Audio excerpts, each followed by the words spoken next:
día, querido oyente, quiero invitarte a que puedas disponer tu corazón, poder orar por Ucrania, por esta guerra, ¿cierto?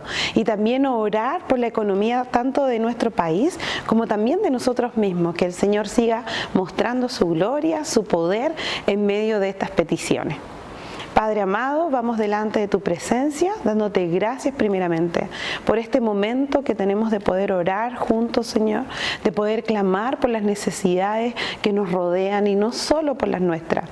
Por eso en esta hora queremos pedirte, Padre bendito, por nuestra nación. Queremos pedirte por nuestro país, por las autoridades, Señor, que puedan conocerte primeramente, que primero tú coloques personas, Señor, que hablen de ti, que puedan mostrarle tu amor y tu misericordia a estas autoridades y que de esa manera ellos puedan tomar decisiones sabias, decisiones correctas, guiados por ti, Señor. Queremos que estas autoridades, Señor, estas personas que están ahí llevando nuestra nación puedan ser guiadas por ti, porque sabemos que lejos es lo mejor que le puede pasar a nuestro país.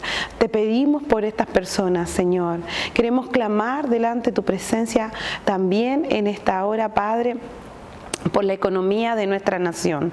Sabemos, Padre, que hay un problema económico a nivel mundial, Señor, pero también hemos visto tu gloria en nuestras finanzas. Hemos visto, Señor, que a pesar de que hay gente que ha quedado sin trabajo, tú has mostrado tu misericordia para tus hijos y gracias por ello. Queremos seguir viendo tu poder, queremos seguir viendo tus milagros en nuestra economía, Señor, en nuestro sustento, Padre, y que también nos des sabiduría para conducir, Señor, nuestras finanzas, para poder conducir esto que tú nos entregas, Señor, para poder administrarlo de forma correcta. Ayúdanos, Señor, como nación y también como hijos tuyos, Padre, en esta hora.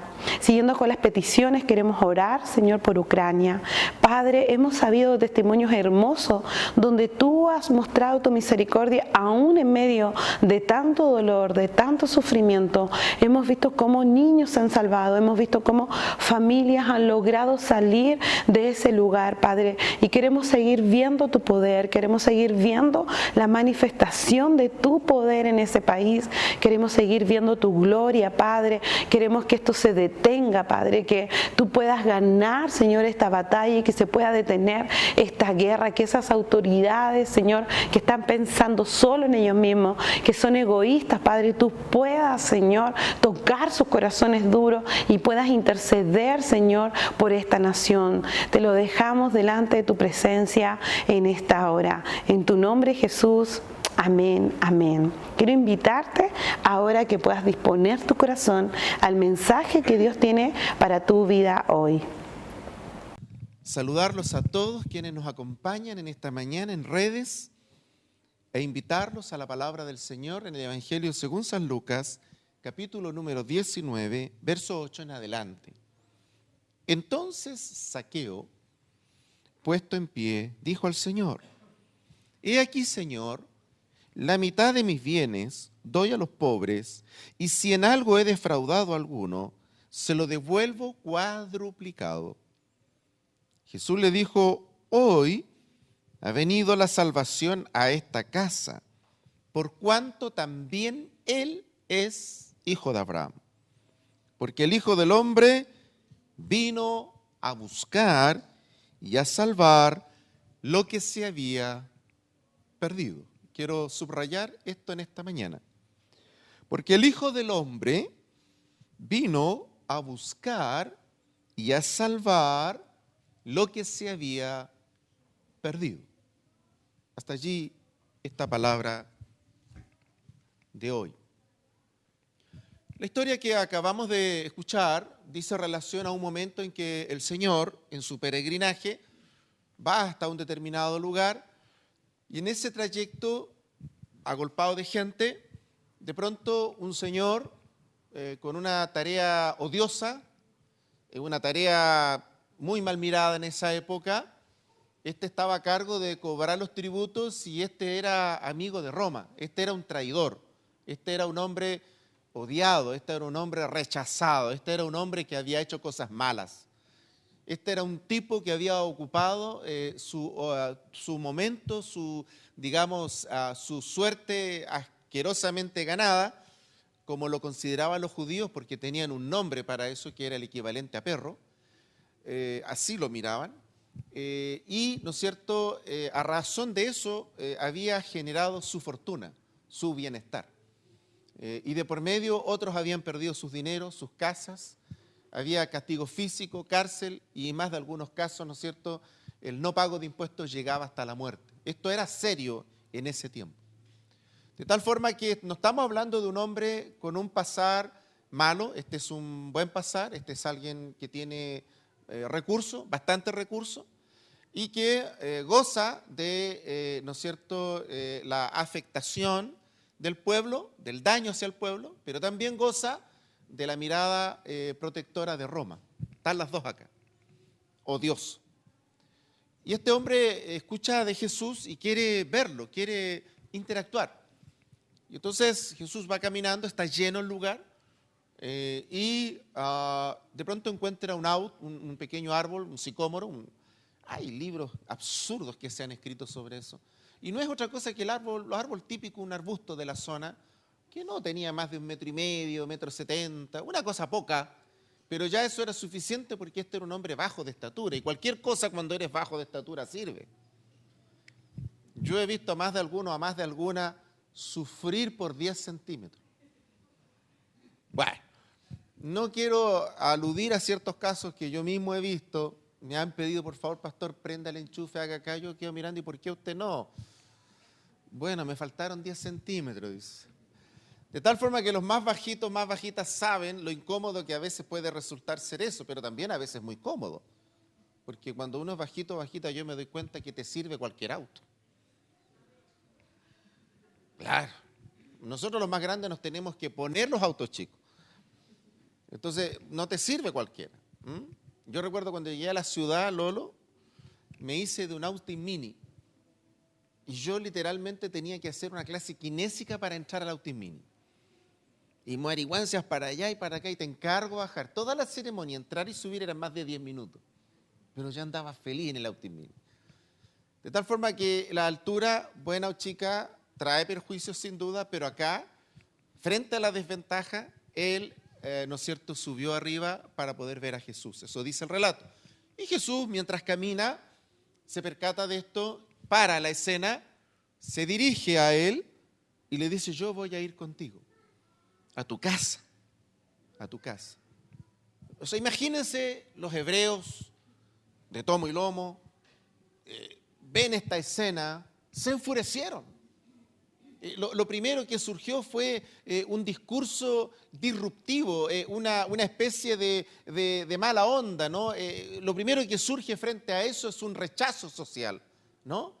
Las redes revientan, el trending topic del momento es cómo Jesús se atreve a hacernos esto, es un desaire, este hombre es un falso, otro más que nos decepciona.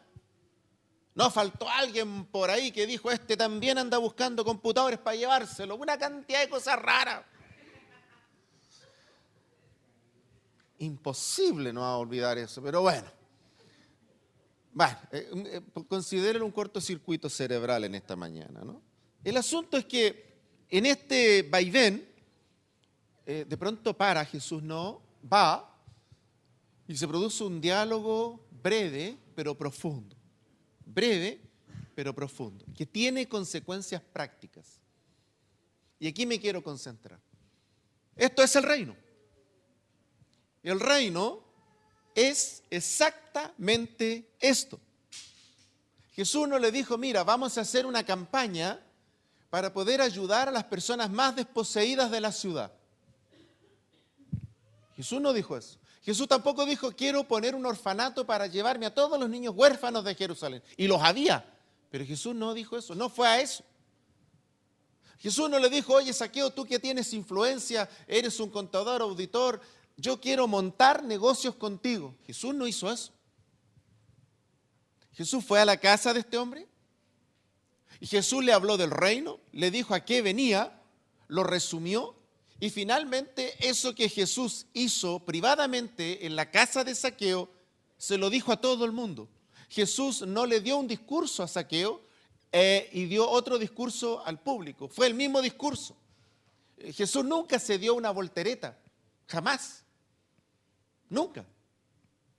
Porque es fácil hoy día hablar de que bueno, es que uno puede cambiar y todo, y todo, y todo. Entonces ahora no hay mentiras, no hay engaño. Lo que hay ahora es solamente cambios de opinión, madurez. Así le llamamos hoy día a las mentiras nuevas, ¿no? No hay mentiras hoy día, solo hay cambios de opinión. Así estamos. Y miren ustedes acá, el mismo discurso que Jesús le dio en privado, ahora Jesús se lo da en público y lo resume. Y yo quiero concentrar la atención en esta mañana de la iglesia sobre este resumen. Y Jesús dijo, porque el Hijo del Hombre vino a buscar y a salvar lo que se había perdido. Querida iglesia, Jesús estaba caminando con sus discípulos. Jesús caminaba con las mujeres que le atendían. Estaba allí su mamá, estaban sus hermanos de sangre, estaban caminando con él. Toda su familia acompañaba a Jesús. Jesús nos dijo, yo he venido para vivir en familia hermosamente en la tierra.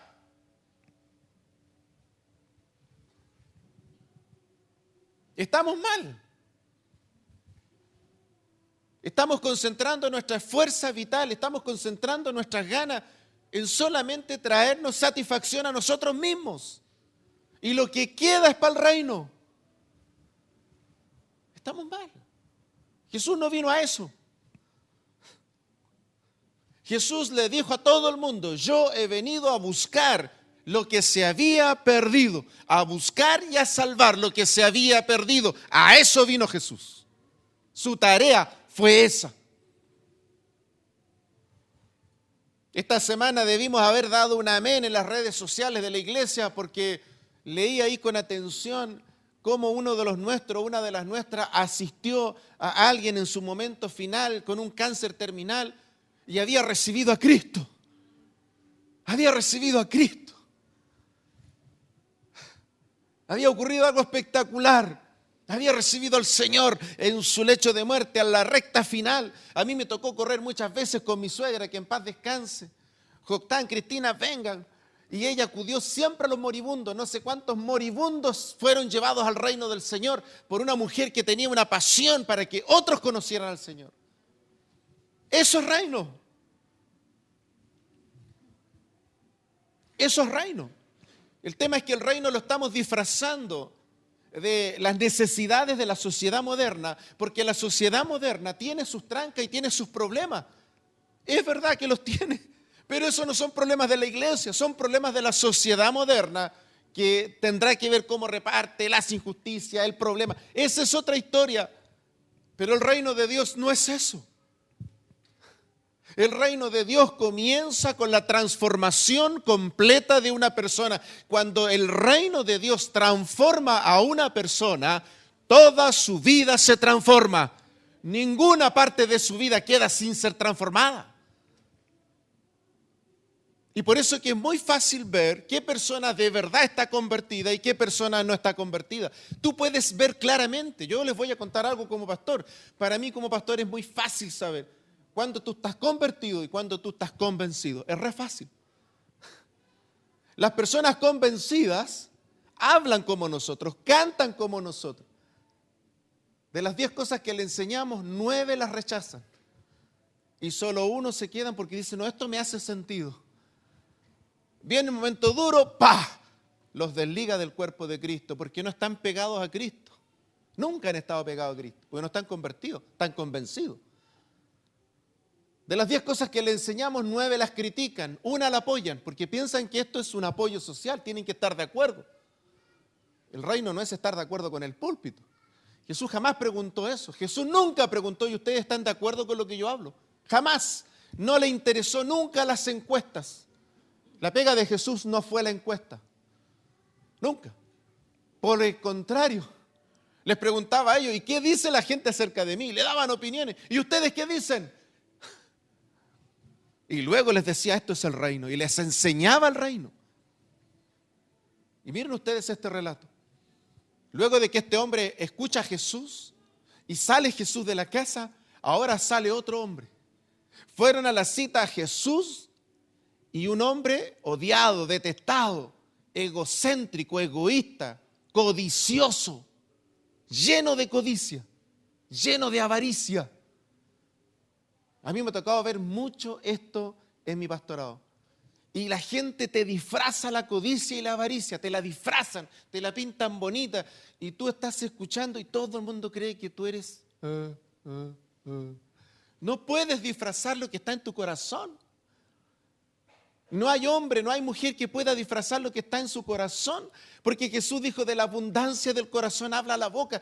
Tú no puedes disfrazar, tú no puedes tratar de ocultar lo que de verdad te mueve en la vida. No lo puedes hacer, te va a aflorar. Puedes buscar la palabra, la forma, la manera, tú puedes tratar de hablar lo que yo quiero oír, pero al final va a aflorar lo que está en tu corazón. Así estamos. Y por eso este relato es fabuloso, porque a este personaje lo único que le interesaban eran su yo, sus lucas y sus lucas. He visto gente que son capaces de vender hasta su abuela con tal de tener lo que necesitan, sin ningún valor de nada en la vida. Critican a todo el mundo, viven criticando, viven ensuciando, viven enlodando. Solo ellos están bien. El yo en su máxima expresión. Y tú le hablas de la palabra, no me diga nada a mí, mire que yo hago todas las cosas bien, yo ayudo a las personas. Y te dan este relato, típico relato latinoamericano. No le hago mal a nadie y al que puedo ayudar, ayudo. Eso jamás ha sido el reino. Y por eso este relato es tan potente. Porque este hombre, ¿qué es lo que hace? ¿Qué es lo que dice? Esto es lo que ocurre con la conversión. Y Zaqueo es un ejemplo de aquello. Y le dice a todos los que están ahí, no solo al Señor, a la gente que está escuchando, a los testigos. Entonces Zaqueo, puesto en pie, dijo al Señor, he aquí, Señor, la mitad de todos mis bienes, qué tremendo, doy a los pobres. Y si en algo he defraudado a alguno, ¿a cuántos no habría defraudado? Él sabía perfectamente todas las porquerías que había hecho.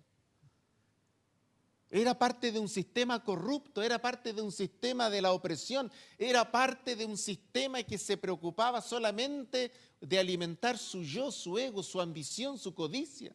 Era parte de toda esa porquería. Sabía muchas personas a las que él había defraudado, él lo sabía. Nunca hubiera dicho estas palabras si no hubiera defraudado a nadie. Pero él sabía en lo profundo de su corazón cómo había hecho su fortuna, cómo había hecho sus bienes.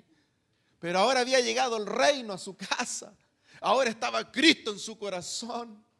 Y él dijo, a los que yo he defraudado les devuelvo 4 veces lo que yo les he defraudado.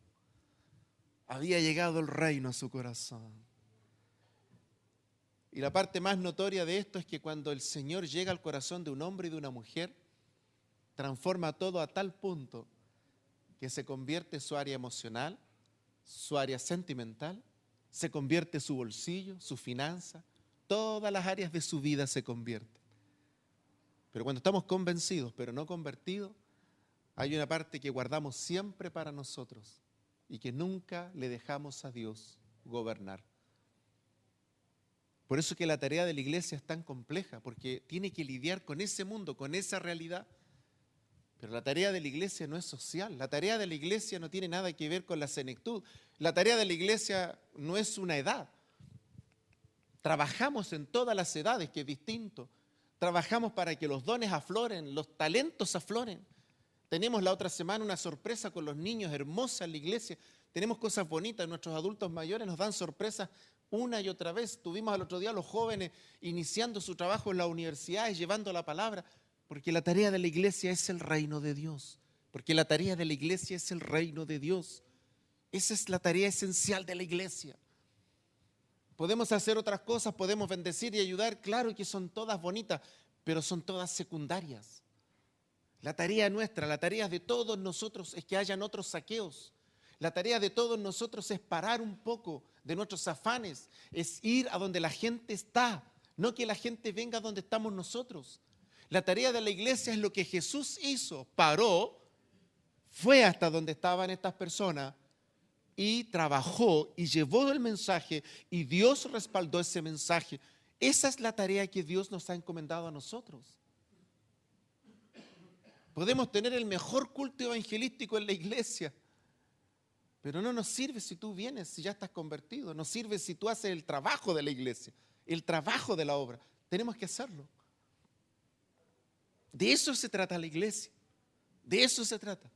Cuando perdemos ese norte, la iglesia se transforma en un club social, un club de amigos, en un club de edad, cualquiera sea, en un área de interés social, para los pobres, para los desvalidos. El otro día, en una consulta con mi doctora, me empezó a hablar de que lo bonito de la iglesia, que se dedicaba a la rehabilitación de los alcohólicos, a la cárcel. Yo le dije, doctora, usted tiene una mirada folclórica de la iglesia, le dije. Usted está profundamente equivocada, le dije. ¿Sabe? Le dije, yo en la iglesia tengo otra realidad. Y le empecé a hablar de la realidad de mi iglesia, le dije, y en otros pastores que conozco tienen otras distintas. Y en el mundo, le dije, hay gente de toda clase del mundo que está en la iglesia, está en nuestros templos. Le dije, porque la iglesia no es para eso, le dije. La iglesia es para esto otro. Y le empecé a predicar a Cristo, la palabra. Y me empezó a hacer preguntas de la palabra. Estuve más de 1 hora, 5 minutos hablando de mi salud y el resto del reino. Y yo necesitaba que fueran 1 hora de hablar de la salud y el resto. Pero bueno, para la otra será. Pero eso es nuestra pega. Esa es nuestra pega. Eso es lo que hacemos. De eso se trata estar acá. Por eso estamos aquí. Eso es la iglesia. Nosotros podríamos pensar, ¿y qué es los lineamientos? Los países del primer mundo están equivocando el rumbo en muchos lados y están llevando a la iglesia hacia algo que no es la iglesia. La iglesia no es algo de adorno, bonito, hermoso. Podemos adornar todo, pero la iglesia no es eso. No es forma. La iglesia es fondo. Y tiene que ver con lo que Jesús nos encomendó. Y el ejemplo está acá. No solamente lo encomendó, lo hizo y nos enseñó cómo hacerlo. Hay que parar, hay que preocuparnos de los demás, hay que ir donde ellos están. Y no tenemos que hablar lo que ellos dicen, les tenemos que llevar la palabra del Señor, lo que dice la palabra. Orar por ellos, bendecir sus vidas. La obra no la hacemos nosotros, la obra la hace el Señor. De eso se trata la iglesia. Y quisiera terminar en esta mañana con la gran herramienta que tiene la iglesia para hacer esta pega. Porque este es otro tema. Y nosotros podríamos tener 40 hogares, 100 refugios. Y hay gente que piensa que esa es la manera, porque bueno, hagamos algo para el reino y suena bonito. Pero iglesia, te voy a decir con mucha franqueza en esta mañana, ayuda, es algo más que podemos hacer. Pero Jesús no nos dijo que armemos hogares, perdónenme. Jesús tampoco dijo que hagamos ancianatos, hogares de retiro. Jesús nunca dijo eso. Jesús de hecho nunca hizo eso. La iglesia moderna está haciendo cosas que Jesús nunca hizo. Y está dejando de hacer lo que Jesús hizo. Y yo quiero ahora terminar esta palabra hermosa que me preocupa mucho, porque me preocupa la iglesia. Porque si nosotros perdemos nuestro horizonte, si yo pierdo mi esencia, vamos a terminar haciendo cosas que Dios nunca nos pidió que hagamos. El reino es la tarea del Padre, el reino es lo que nos ha encomendado. Nosotros somos agentes del reino, transformadores. Eso es la iglesia, eso es la iglesia. ¿Cómo eso impacta en la sociedad? Bueno, porque si el Señor transforma la vida de tal o cual, ese que es transformado, no necesitamos darle una clase. El Espíritu Santo lo tomará y donde está, en el lugar que está, ya sea de privilegio o no, va a ser el reino. Así es el reino. Pero no es tarea de la iglesia institucionalizar los cambios. No es tarea nuestra institucionalizar la asistencia. Eso es un error. Nuestra tarea es que Dios pueda transformar el corazón de un hombre y una mujer. Si lo transforma, ese hombre y esa mujer, a donde quiera que esté, va a seguir transformando a su sociedad a través de ese cambio que Dios hizo en él o en ella. Eso es el reino. Parece simple, pero eso es el reino. Así de poderoso es.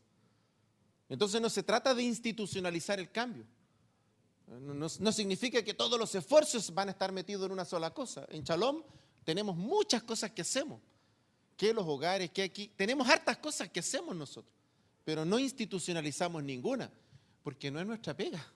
Por eso. Estamos en muchos rubros, porque hay muchos dones, muchos talentos. Y cada uno sigue su don, su talento. Es la pega. Pero en eso que hacemos, el corazón es el reino. Es el reino. Y yo quisiera que ustedes abran sus Biblias conmigo, por favor, todos, por favor, que nadie quede sin hacerlo, porque quiero compartir esto en esta mañana, porque creo necesario recordarlo, porque creo que estamos también con la misma amenaza que la iglesia del primer mundo. Primera de Corintios, capítulo número 1, verso 21. Y yo quisiera pedir que alguien se ponga en pie y lo lea fuerte para todos nosotros en esta mañana. Primera de Corintios, capítulo número 1, verso 21, por favor. ¿Alguien puede ponerse en pie y leerlo?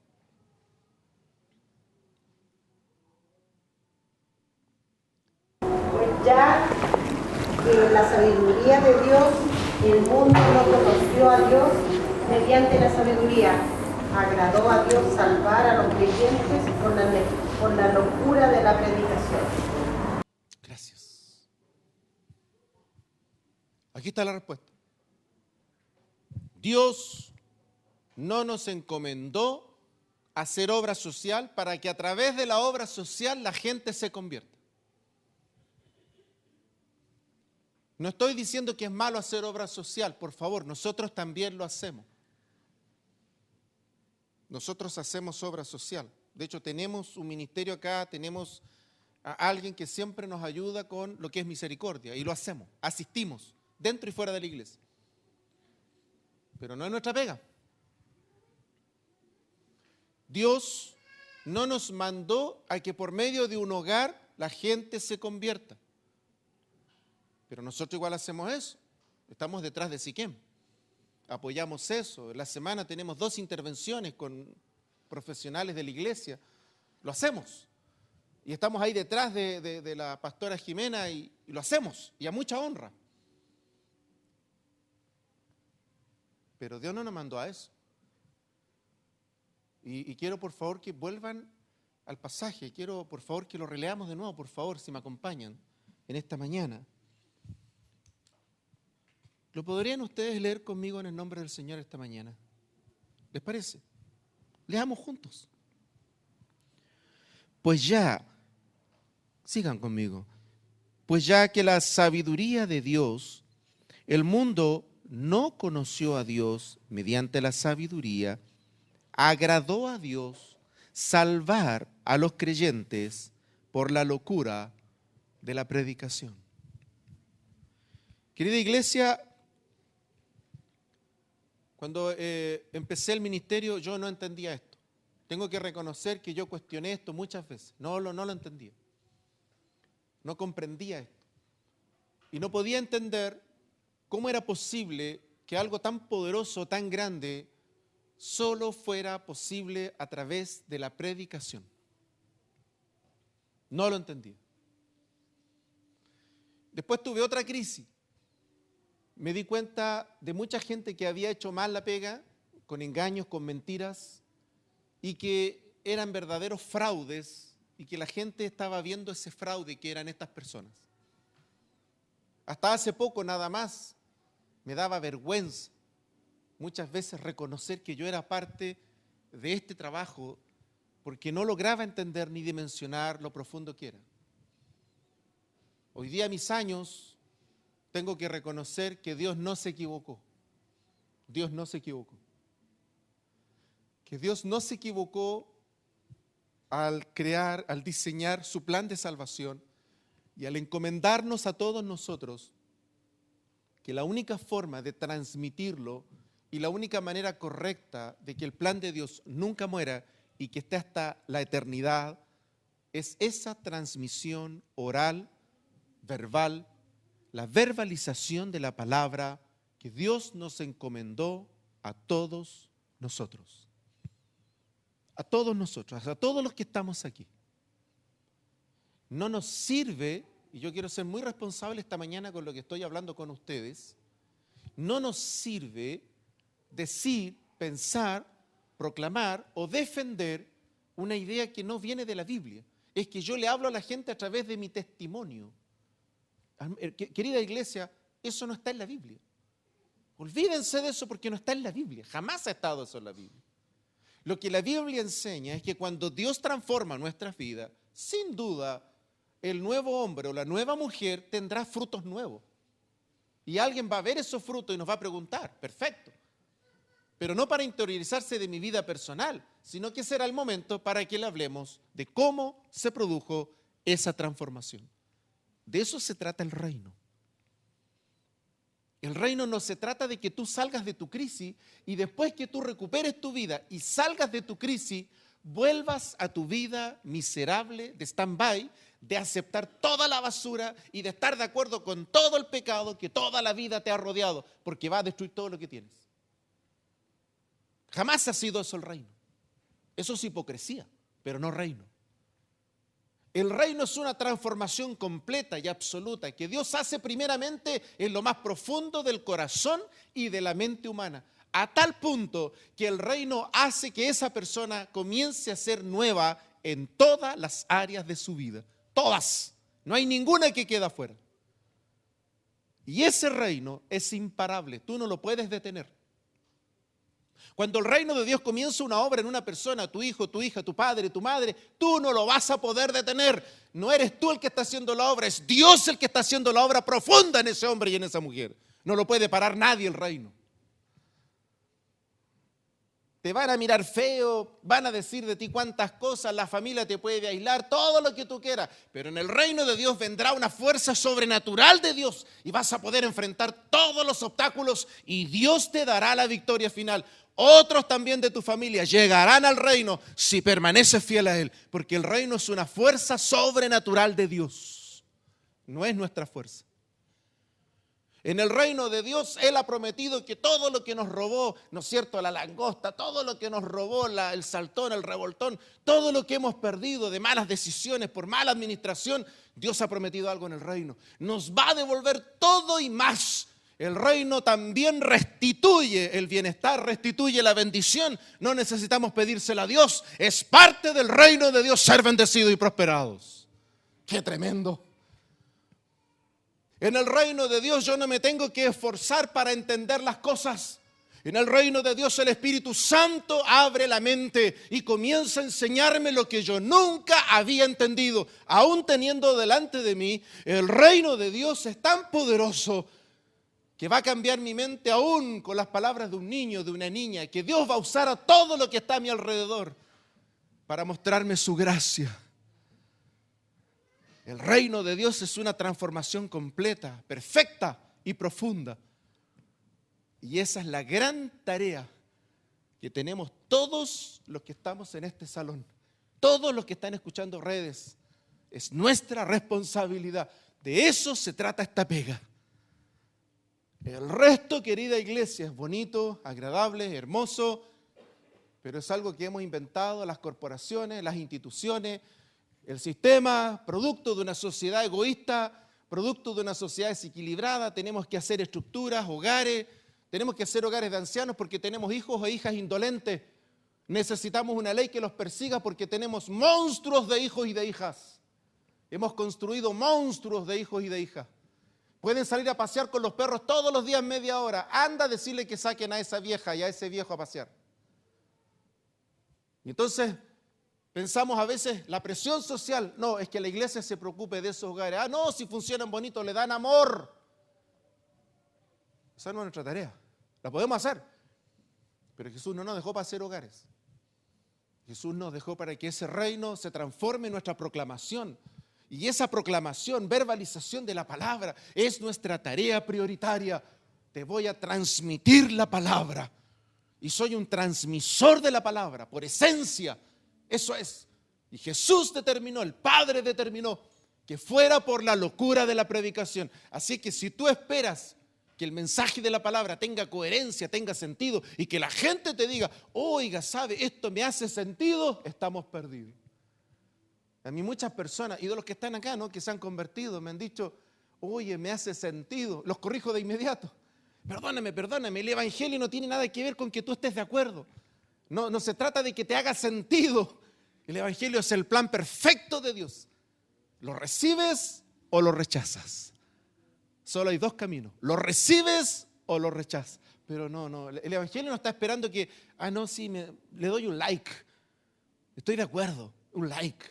Oh, el Señor está contento porque le dimos un like esta mañana. No quiere eso. Jesús vino a perdonar, salvar. Jesús dijo, yo he venido a rescatar y a salvar lo que se había perdido. Jesús vino en una tarea de rescate. Jesús vino en una tarea de salvación. Eso es la esencia, eso es el reino. Eso estamos haciendo acá. Eso espera Dios que hagamos. Querida iglesia, quiero invitarlos a movernos de verdad, a que nuestro próximo culto de evangelismo sea de evangelismo. Que ninguno de nosotros deje pasar ese momento maravilloso de oración, de búsqueda, de preparación, en que la palabra está diseñada, el momento está diseñado para que otros también alcancen salvación. No podemos seguir farreándonos eso y no podemos seguir pensando que lo van a hacer o lo vamos a hacer de otra manera, porque Dios no lo estableció así. Lo tenemos que hacer a través de nosotros, por medio de nosotros, y aunque no nos pueda parecer, a través de la locura de la predicación. Dios estableció que fuera de esa manera, la locura de la predicación. Fíjate que podría haberlo hecho de distintas formas, un superángel demostrándonos poder. No, Dios dijo no, le dijo a los ángeles a un lado, esto es tarea para ellos, para nosotros. Nosotros tenemos la tarea. Es verdad, hoy día tenemos que compartir el escenario y hay que decirlo, con muchos chantas. Eso es verdad, pero en los tiempos de Jesús ya habían chantas. No son nuevos los chantas, han estado toda la vida. Los falsos han estado todas las vidas. No nos preocupemos. Si en la medida que nosotros hagamos la tarea, prediquemos la palabra, el Espíritu Santo respaldará esa palabra, no nosotros. Nosotros no necesitamos convencer a las personas de que nosotros no somos chantas. Tú no necesitas convencer a las personas que te acompañen o que la palabra, porque bueno, eres tú y tu valor. No hagas eso, no pierdas tiempo autovalidándote. El Espíritu Santo se encarga de hacer ese trabajo. La Biblia dice que es el Espíritu Santo el que convence al mundo de pecado. Es solo cuestión que te recuerdes cómo te convertiste tú, cómo me convertí yo. A nosotros nadie nos convenció, pero hubo un momento que alguien nos habló, o vimos, o escuchamos, y el Espíritu Santo nos derribó y nos arrepentimos. Había ocurrido el milagro más maravilloso de nuestras vidas. El Señor salió a nuestro encuentro. Esa es la gran pega, es la gran tarea que tenemos delante del Señor. Querida iglesia, un hombre y una mujer transformados, podemos saberlo y podemos darnos cuenta porque toda su vida es afectada por la palabra. Quiere vivir todas las áreas de su vida. Es fácil darnos cuenta. Uno no puede disfrazar la conversión.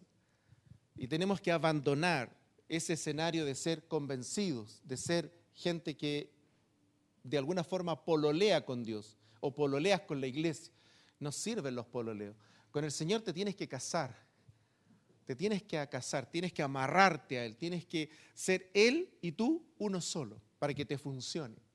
Ahí te va a funcionar. Así está diseñado el reino. Y por eso, al terminar estas palabras, invocar las palabras del apóstol Pablo una vez más a los corintios. Porque Dios estableció que no fuera a través de la sabiduría. Porque a través de la sabiduría, dice, la gente jamás conoció a Dios. Estamos llenos de científicos, la mayoría de todos ellos gnósticos y contrarios a Dios, intentando siempre de ridiculizar a Dios. Y Dios se ríe de ellos y les dice, ¿todavía no te das cuenta que el único planeta que tiene todo es la Tierra? ¿Cómo no te hace la pregunta al revés? Viven preguntándose por qué en el más allá no, y Dios lo que dice, ¿por qué no te la hace al revés? ¿Por qué no te preguntas cómo es posible tanta coincidencia en la Tierra y en el resto no? ¿Por qué no te haces esa pregunta? Es al revés. Es como cuando uno ve la guerra, ¿no? La gente dice, ¿pero dónde está Dios acá? Al revés. ¿Cómo en medio de tanto odio, violencia, aún en esa cosa rara, producto de la envidia, ¿no es cierto?, el egoísmo de los países, de los gobernantes, aún en ese infierno, ¿puede estar Dios allí? ¿Cómo puede estar Dios allí? Es al revés. Es al revés. ¿Cómo Dios, a pesar de ese infierno, no sale de ahí? Infierno que no creó Dios, crearon los hombres. Pero ahí está Dios, porque Él vino a rescatar y a salvar lo que se había perdido. Y si esa tarea cada uno de nosotros no la asume, no la comprende, vamos a pensar que los demás son solo programas de iglesia y no son programas de iglesia. Estamos tratando de hacer la pega que Dios nos encomendó. Porque cuando vayamos a su presencia, no nos va a preguntar, Señor, si dimos las gracias con los niños antes de comer. No nos va a preguntar eso. No nos va a preguntar el Señor si estaban de acuerdo o no con el pastor o cuántas críticas hicieron. No nos va a preguntar eso. Nos va a preguntar si obedecimos a la pega que Él nos dejó en la tierra. Eso nos va a preguntar. Y no tenemos forma de escapar a esa pregunta. A todos nos va a preguntar eso. Querida iglesia, quiero invitarlos para que en el nombre del Señor tomemos esto con seriedad. Queda poco tiempo, no sabemos cuánto tiempo más viene el Señor, pero queda menos que el tiempo que tenían nuestros padres. Eso sí lo sabemos. Hay más cosas que están ocurriendo y queda menos tiempo. No sabemos cuánto, pero queda menos. Pero en ese poco tiempo todavía hay tiempo para hacer la pega. El Señor vino a rescatar, a salvar todo lo que se había perdido. Y nosotros estamos comisionados para seguir haciendo ese trabajo. Y no lo podemos hacer a través de hogares, no lo podemos a través de iniciativas altruistas que son bonitas, son hermosas. He visto mucha gente organizada hoy día dándole de comer a la gente, llevando ayuda, todo eso muy lindo, pero nadie se va a salvar por eso. La única forma que las personas alcancen la salvación es a través de la locura de la predicación, no hay otra. La palabra tiene que llegar a sus corazones. Si después de eso siguen haciendo buenas obras, ¿cuánto mejor? ¿Cuánto mejor? Pero mientras Dios no haga esa obra en sus corazones, tenemos una tarea que hacer. Tenemos una carga del Señor. Y si hay algo que ha retrasado la venida del Señor, es justamente esto. Muchas veces la iglesia está haciendo cosas que Dios no le mandó a hacer. Y las que le mandó a hacer, las estamos disfrazando, evadiendo. Le damos nueva forma y tratamos de que la iglesia haga cosas que Dios jamás ha querido que haga. Simple, sencillo. Él vino a rescatar lo que se había perdido, a salvar lo que se había perdido. Y nos encomendó a hacer exactamente eso. Párate en tu camino, anda a la casa de algún saqueo, invierte tiempo, invítalos a tu casa, comparte con ellos, cuéntales, háblales del reino, ora por sus vidas, bendice sus vidas, compárteles la palabra. Muy simple, muy simple. Escúchalos al teléfono cuando están afligidos, ora por ellos. No sigas tu vida, atiéndelos. Eso es reino. Eso tiene mucho más poder que un programa o que otras cosas que podamos hacer bien intencionadas. Dedícale tiempo a la gente. Anda donde están ellos. Atiende sus necesidades. Eso tiene poder. Quiero invitarlos a orar al Señor para que Él nos ayude a abrir nuestros ojos, a entender la palabra, pero también nos muestre esa necesidad que nos rodea para actuar, para accionar, para reaccionar y para movernos en esa dirección. Dios lo diseñó para que las personas alcancen el perdón por la locura de la predicación. Todos estamos aquí porque alguien en algún momento de nuestras vidas nos habló. No estamos aquí porque vimos la historia de alguien, el testimonio de alguien. Nos ayudó, nos pudo ayudar. Pero nadie llega a la conversión por el testimonio de vida de una persona. Todos nos convertimos porque finalmente la palabra ha hecho esa obra en nuestros corazones. Ese es el método de Dios. Y los invito para que lo hagamos como iglesia. Padre de toda gracia, gracias por tu palabra en esta mañana. Sin duda nos sentimos en deuda. Nuestro sentimiento colectivo delante de ti no es la satisfacción, no es la misión cumplida, sino la deuda pendiente. Y desde ese escenario en esta mañana, junto a mis hermanos y mis hermanas, yo te ruego primero que tú nos perdones, que tú nos ayudes a mirar esto desde tu corazón, a entender la iglesia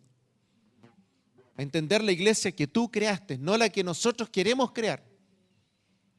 La iglesia que tú has querido en la tierra, no la que yo quiera hacer o formar. El mensaje que tú quieres que tengamos, no el mensaje que yo quiero que se haga en la iglesia. Ayúdanos primero a entender esto. Sabemos que no es fácil. Tenemos presiones sociales. Señor, los que nos rodean también están mirándonos y demandan cosas de nosotros. Pero Señor, la iglesia no es una respuesta a la demanda social.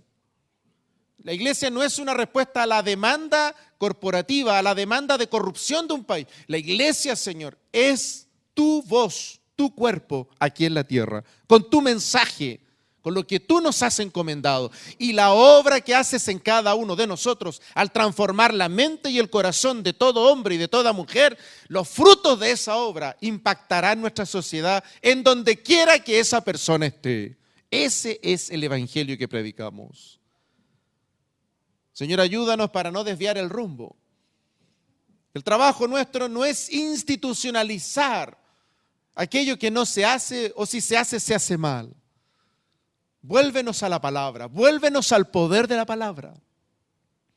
Vuélvenos a lo esencial, a lo que significa, Señor, estar acá y ser parte de la iglesia.